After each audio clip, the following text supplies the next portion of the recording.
County budgets must be approved by county assemblies and forwarded by governors by the 1st of July to allow immediate commencement of budget implementation. Controller of Budget Margaret Nyakang'o says this will ensure appropriation laws are passed in good time. According to the Office of the Controller of Budget, county assemblies approved total budget of 601.69 billion shillings in the financial year 2024-2025, with 63.6% allocated to recurrent expenditure and 36.4% allocated to development.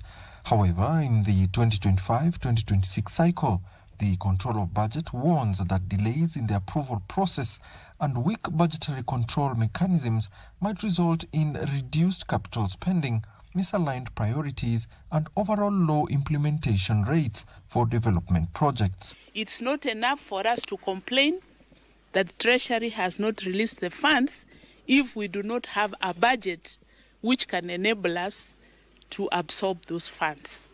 So I'm appealing to the counties to really step up the budget making process so that we have the appropriation acts in good time.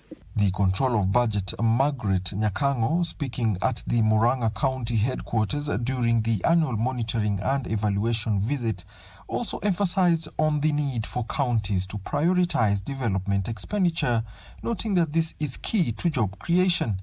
While acknowledging improvements in the county performance, Nyakang'o said the first quarter of 2025-2026 implementation reports show minimal development spending in many counties. If you check the current first quarter budget implementation report, which is online, you will see that there was very little development expenditure in the first quarter for many of the counties. In fact, over 20 of them had zero in development expenditure. On procurement, Nyakang'o defended the electronic procurement system being implemented by the National Treasury, saying efforts are underway to build capacity among users. The electronic procurement system, the EGPS, is being run by the National Treasury, and I believe there are efforts now to capacity build so that everybody understands, my office included. We also need to